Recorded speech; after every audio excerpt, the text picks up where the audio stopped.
तो hello guys, कैसे आप सब लोग। मैं आज आपके लिए एक्सप्लेन करने वाला हूँ sword of the demon hunter का पार्ट 2। तो चले स्टार्ट करते हैं। तो ये सब कुछ होने के बाद हम एक घर पर देखते हैं जहाँ पर एक छोटी बच्ची केले होती है और वो उसके साथ गाना गा रहा होता है। और इधर हम एक आदमी को देखते हैं जिसका नाम नाव होता है और वो काफ़ी ज़्यादा परेशानी में होता है। और फिर वो ओप्पो के रेस्टोरेंट में जा रहा होता है, लेकिन वो रास्ते में ही ओप्पो से टकरा जाता है। और दूसरे दिन हम फिर से नाव को देखते हैं जो कि ओप्पो की दुकान पर आ जाता है खाना खाने के लिए, और वो काफ़ी ज़्यादा परेशान होता है। तो ये देखते हुए ओप्पो के डैड उसके पास आ जाते हैं और कहने लगते हैं कि तुम क्यों परेशान हो। तो नाव कहने लगता है कि मेरा बिग ब्रदर खो गया है। तो ये देखते हुए ओप्पो की डैड कहने लगते हैं कि तुम्हारा तो कोई बिग ब्रदर है ही नहीं। लेकिन नाव कहने लगता है कि यही तो प्रॉब्लम है, किसी को मेरा बिग ब्रदर याद ही नहीं है, बस सिर्फ मुझे ही याद है कि मेरा एक बड़ा भाई था। और फिर वो ओप्पो से भी पूछने लगता है कि क्या तुम मेरे भाई के बारे में जानते हो। तो ओप्पो भी कहने लगती है कि नहीं। तो ये मसला ऐसा है कि नाव की समझ में है कि मेरा बड़ा भाई जिंदा है, और इसके अलावा इनके आसपास के घरों और सबको कुछ नहीं पता कि मतलब इसका बड़ा भाई है कि नहीं। तो इसकी वजह से नाव काफी ज्यादा परेशान होता है। लेकिन तब ओप्पो उसको जीनिया के बारे में बताता है कि वो तुम्हारे इस मिस्ट्री को सॉल्व कर सकता है। तो ये देखते हुए नाव काफी ज्यादा हंसने लगता है और वो कहने लगता है कि वो तो डीमंस को मारता है और वो मेरे ऐसे प्रॉब्लम को कैसे सॉल्व करेगा। और तब ओप्पो की डैड भी कहने लगते हैं नाव से कि वो ऐसा आदमी है कि तुम्हारे इस प्रॉब्लम को वो सॉल्व कर सकता है। और फिर जीनिया आ जाता है। तो ये देखते हुए ओप्पो फिर जीनिया से बातें करने लगती है प्लांट्स के बारे में, क्योंकि ये अब काफी अच्छी दोस्त बन चुके हैं। तो फिर वहीं पर नाव आ जाता है जीनिया के पास और उसे अपने भाई के बारे में बताने लगता है कि क्या तुम उसको मेरे साथ ढूंढोगे और मेरा ये मसला है। तो वहीं पर जीनिया कहने लगता है कि अगर तुम्हारा प्रॉब्लम डीमन से रिलेटेड नहीं है और ये सब कुछ मिस्ट्री वगैरह सब चीजें हैं, तो मैं इसे सॉल्व नहीं कर सकता क्योंकि ये मेरे सर के ऊपर ही जाता है।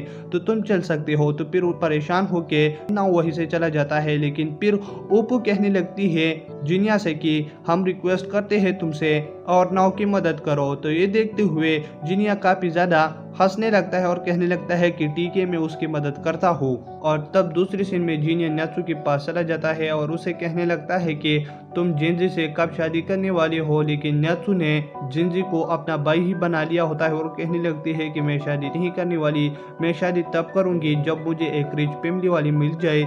और तुम मुझे बताओ कि जीनिया तुम कब शादी करने वाले हो। तो जीनिया कहने लगता है कि नहीं, मेरे काम बहुत ज़्यादा हैं, तो मैं शादी नहीं कर सकती क्योंकि मैं आज़ाद घूमना चाहता हूँ। तो ये सुनकर नासु कहने लगती है कि शादी कर लो और इसमें ही तुम्हारा पैदा है। और वहीं से फिर नासु चली जाती है।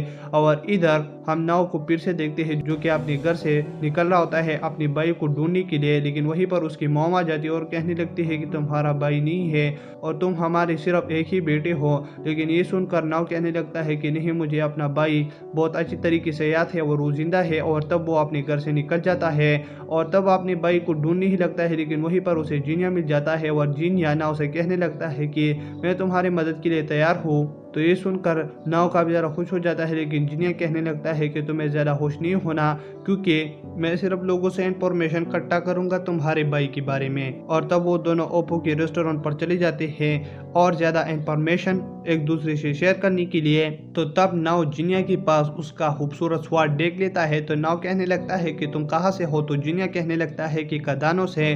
तो ये सुनकर नाव कहने लगता है कि कदाओं में तो काफ़ी ज़्यादा खूबसूरत तलवार बनाई जाती है, और क्या तुम मुझे ये तलवार दिखा सकते हो और इसका नाम क्या है, और ये तो डीमन के लिए खास बनाई जाती है। और ये सब कुछ बातें वो कर रहा होता है। तो इसकी वजह से जीनिया कहने लगता है कि तुम स्वॉर्ड की बात छोड़ो और अपने भाई के बारे में बताओ। तो फिर नाव कहने लगता है कि मेरा भाई जिस दिन गायब हुआ था उस दिन मैं उसके कमरे में गया जहाँ पर मैंने काफ़ी ज़्यादा फ्लावर्स देखे, और मेरे भाई ने उस दिन से पहले मुझे बताया था कि मैं एक लड़की से मिलने के लिए जा रहा हूँ, और उसके बाद वो मुझसे नहीं मिला। तो इसकी वजह से मैं काफ़ी ज़्यादा परेशान हूँ कि मेरा भाई तो फ्लावर को पसंद नहीं करता, तो उसके कमरे में ये फ्लावर क्यों थे। और फिर वहीं पर ऊपू भी आ जाती है और उसका डैड भी। और तब जीनिया कहने लगता है नाव से कि मैं तुम्हारे घर पर आना चाहता हूँ। और इसके बाद फ्रेंडशिप हो जाता है और जीनिया को हम फिर से ओप्पो के शॉप पर देखते हैं, यानी मेन रेस्टोरेंट पे, जहाँ पर ओप्पो जीनिया को एक चीज़ गिफ्ट कर देती है और वो चीज़ स्वॉर्ड के लिए होती है और ओप्पो को स्वॉर्ड की ज़रूरत नहीं, तो इसलिए वो जीनिया को वो चीज़ गिफ्ट कर देती है।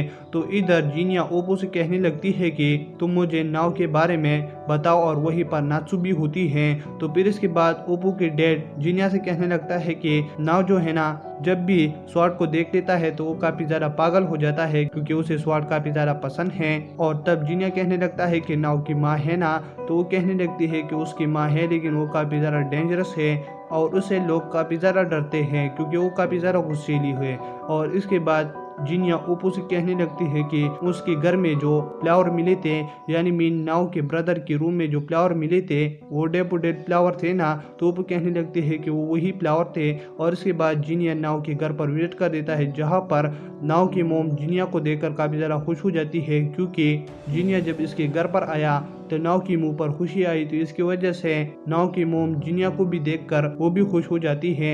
और इसके बाद नाव जीनिया को वो फ्लावर दिखाती है, तो ये देखकर जीनिया को पता चलता है कि ये फ्लावर सच में डेफोडिल ही थे। और जीनिया डेफोडिल फ्लावर के बारे में इसलिए ज्यादा नाव से पूछने लगता है क्योंकि डेफोडिल फ्लावर वहीं पर उगते हैं जहाँ पर डीमंस होते हैं। तो फिर जीनिया नाव से कहने लगता है कि तुम्हारे भाई को किसी डीमन ने इस वर्ल्ड से दूसरे वर्ल्ड पर ले गया है। तो ये सुनकर नाव काफी जरा हैरान होता है और फिर जीनिया कहने लगता है कि तुम मुझे उसका रूम दिखाओ और तुम सबसे पहले चलना क्योंकि अगर उसके रूम में मैं पहले गया तो वो डीमन भाग जाएगा मुझे देखकर। तो नाव पहले चला जाता है जहाँ पर उसे चक्कर आने लगती है और वो बेहोश हो जाता है। और फिर वो एक जगह को देखता है जहाँ पर काफी ज्यादा आग होती है और वो आग इतनी ज्यादा फैल जाती है कि सारे गांव को ही आग लग जाती है और इसकी वजह से काफी ज्यादा नुकसान भी हो जाता है। और फिर कुछ समय के बाद वो लड़की फिर से उस जगह पर आ जाती है जहाँ पर उसका घर था। तो वहीं पर वो नाव की फैमिली को वहीं पर देखते हैं जिसे देखकर वो काफी ज्यादा सैड हो जाती है। और इसके बाद वो ये कहती है कि मैं अपनी फैमिली के पास जाना चाहती हूँ। तो इस बात की वजह से वहीं पर एक और जगह क्रिएट हो जाता है और वो लड़की फिर वहीं पर होती है, लेकिन हम देखते हैं कि नाव भी वहीं पर होता है। तो फिर जीनिया भी नाव से कहने लगता है कि एक न्यू वर्ल्ड है और वहीं पर हम देखते हैं कि नाव का ब्रदर होता है और वो उस छोटी डीमन के पास खड़ा होता है और कहने लगता है कि तुम मेरे साथ चलो और ये सही दुनिया नहीं है। लेकिन वो छोटी बच्ची कहने लगती है कि नहीं, यही सही दुनिया है और यहीं पर मेरे मदर और फादर है, तो तुम्हें यहीं से जाना चाहिए। लेकिन नाव के ब्रदर ने भी ठान लिया होता है कि जब तक ये नहीं जाती मैं भी यहीं से नहीं जाऊंगा। तो ये देखते हुए फिर वो गायब हो जाता है। तो फिर नाव उस लड़की के पास आता है और कहने लगता है कि मेरा भाई कहाँ पर चला गया और उसे रिक्वेस्ट करने लगता है, लेकिन वो लड़की कोई जवाब नहीं देती है। और इधर जीनिया नाव से कहने लगता है कि तुम्हारा ब्रदर मर गया क्योंकि यहीं से वो गायब हो गया, तो मतलब तुम ये सारे रिक्वेस्ट मत करो। और इसके वजह से वो छोटी लड़की नाव से फिर माफ़ी मांगने लगती है उसके ब्रदर की वजह से और फिर वो लड़की भी वहीं से चली जाती है। और हम देखते हैं कि नाव और जीनिया फिर से अपने वर्ल्ड में आ जाते हैं और नाव कहने लगता है कि मेरे ब्रदर ने उस वर्ल्ड को क्यों चूज किया।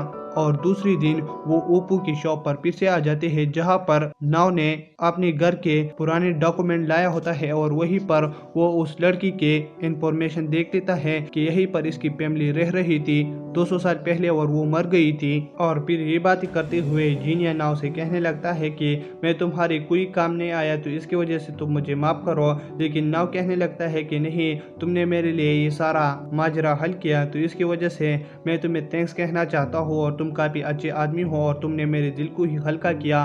और तब वहीं से नाव चला जाता है और इधर ओप्पो और ओप्पो के डैड थैंक्स कहते हैं और कहने लगते हैं कि तुमने नाव का प्रॉब्लम सॉल्व किया, इसके लिए शुक्रिया। तो इसकी वजह से जीनिया कहने लगता है कि नहीं, ये मसला अभी तक सॉल्व नहीं हुआ और उस पर गौर करने लगता है। और इसके बाद वो इतना ज़्यादा सोच लेता है और फिर वो बताता है कि ओप्पो यानी मीन ओप्पो के डैड तुम ही नाव के ब्रदर हो। तो ये देखते हुए वो काफ़ी ज़्यादा हैरान हो जाता है और वो कहने लगता है कि हाँ, मैं उसका ही ब्रदर हूँ। और दोस्तों रुक जाओ, मैं तुमको ये सारा डिटेल में बताता हूँ ये कैसे इसका ब्रदर है। तो बात ऐसी है कि जब नाव का ब्रदर उस लड़की के पास था और उसे मना रहा था कि रियल वर्ल्ड में आ जाओ, लेकिन वो रियल वर्ल्ड में नहीं आ रही थी। लेकिन इसके बाद वो गायब हो चुका था। तो गायब होने का मतलब ये है कि वहीं पर टाइम काफी ज्यादा पास्ट होता है। तो इसकी वजह से ओप्पो की डेट काफी ज्यादा बुरी हुए और फिर वो उस वर्ल्ड से बाहर निकल गए और वो इस दुनिया में आ गए। और जब वो छोटी बच्ची हंसी थी वहीं पर, तो इसका मतलब ये है कि उसे अपना फैमिली मिल गया और उसका फैमिली वो कहती है कि वो ओप्पो की डेट है तो इसकी वजह से वो भी उस वर्ल्ड से निकल कर इस वर्ल्ड में आ गई और वो लड़की अब कोई नहीं ऊपू है। तो ये सारे बातें जीनिया समझ कर काफ़ी ज़्यादा हंसने लगता है और ऊपू की डैड से कहने लगता है कि तुमने अपने भाई से बात क्यों छुपाई कि मैं तुम्हारा ब्रदर हूँ। तो ऊपू की डैड कहने लगते हैं कि मैंने उससे ये बात इसलिए छुपाई क्योंकि मैं उसे कहना ही नहीं चाहता था। तो ये सुनकर जीनिया शांत हो जाता है और इसी के साथ एपिसोड खत्म हो जाता है। अगर आप मेरे चैनल पर नहीं हो तो मेरे चैनल को सब्सक्राइब करें और वीडियो देखने के लिए थैंक्स।